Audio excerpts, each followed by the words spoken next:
रात के आवरण में बारिश निर्जन पुराने खेत में लगातार बरस रही है। भावित अकेला खड़ा है। उसकी आकृति तूफान के खिलाफ सिलहूट है, जो निराशाजनक चिंता का प्रतीक है। आकाश में बिजली चमकती है। हर चमक उसके चेहरे पर उभरी चिंता की गहराई को क्षण भर के लिए उजागर करती है। वह खेत, जो कभी खोज का स्थान था, अब उसके चिंतित हृदय के दर्द से गूंजता है। हर बारिश की बूंद उसकी निराशा को बढ़ाती हुई प्रतीत होती है, जो उसके भीतर के उथल पुथल को दर्शाती है।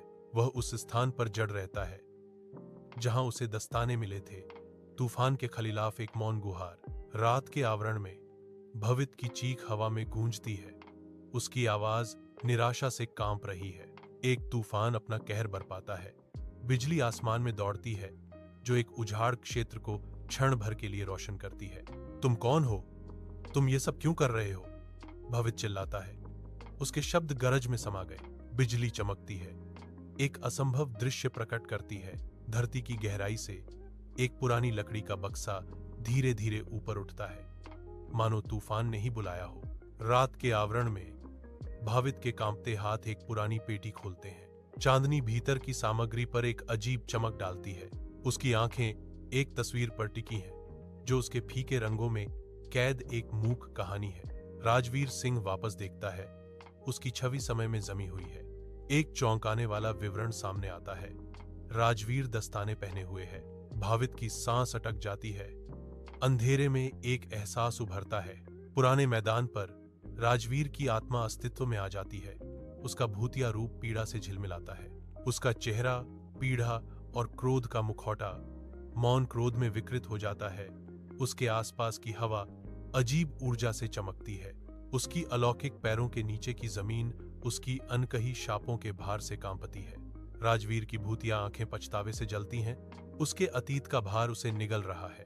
उसकी आवाज वीरान जगह में गूंजती है।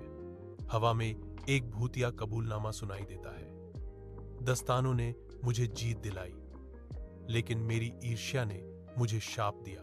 भूतिया आकृति फीकी पड़ जाती है। केवल महत्वाकांक्षा और पछतावे से भरे जीवन की ठंडी फुसफुसाहट छोड़ जाती है। रात के आवरण में सुनसान पुरानी जमीन पर हवा में एक भारी चुप्पी छाई हुई है। राजवीर की आवाज सन्नाटे को चीरती है, एक गंभीर भविष्यवाणी करती है। उसके शब्द अभिशाप की तरह लटकते हैं। जादू को तोड़ने के लिए भावित को खुद पर वार करना होगा। दस्ताने शक्ति और दर्द के प्रतीक धुंधली रोशनी में अशुभ रूप से चमकते हैं। एक भयावह खुलासा होता है, जो भाग्यशाली मैदान पर छाया डालता है। राजवीर की व्याख्या का भार भवित पर आ जाता है, जो भाग्य और बलिदान का बोझ है। रात के आवरण में उजाड़ पुरानी जमीन पर दस्तानों की एक जोड़ी पड़ी है, जो अंधेरे में थोड़ा कांप रही है। भावित प्रकट होता है। उसकी आकृति धुंधले पृष्ठभूमि के खिलाफ स्पष्ट है। उसका चेहरा भारी दुख से अंकित है। भावित के चेहरे पर आंसू बहते हैं। हर बूंद धुंधली रोशनी को दर्शाती है।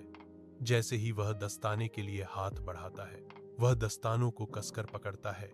यादों और नुकसान का बोझ उसके हाथों में भारी है। उसका शरीर मौन सिसकियों से भरा हुआ है। पुराने खेत के विशाल तारों से जड़े आकाश के नीचे भावित अकेला खड़ा है। शांत तीव्रता का एक चित्र। धीरे धीरे जानबूझकर वह अपनी मुट्ठी को अपनी छाती पर मारता है। प्रत्येक प्रहार उद्देश्य से गूंजता है। अचानक एक चकाचौंध भरी रोशनी फूटती है, जो अपनी तीव्र चमक से अंधेरे को झुलसा देती है। फिर घोर अंधकार उतरता है, जो अपने पीछे सब कुछ निगल जाता है। आरव की आंखें फड़फड़ाती हैं। अस्पताल के कमरे का तेज सफेद रंग धीरे धीरे ध्यान में आता है। वह अस्पताल के बिस्तर पर लेटा है। दिशाहीन, जीवन से बंधे ट्यूबों और तारों का एक चक्रव्यूह। एक डॉक्टर पास खड़ा है। उसका चेहरा अविश्वास और विस्मय से अंकित है। डॉक्टर अपना सिर हिलाता है। एक गहन कथन बांझ हवा में लटका हुआ है। यह एक चमत्कार है। आरव छत को खाली घूरता है। डॉक्टर के शब्दों को अपने आसपास की शांत बांझ वास्तविकता के साथ मिलाने के लिए संघर्ष कर रहा है। आधी रात में स्कूल ट्रॉफी रूम की धुंधली रोशनी में भावित की एक नई तस्वीर चमकती है, जो उसकी जीत का मूक प्रमाण है।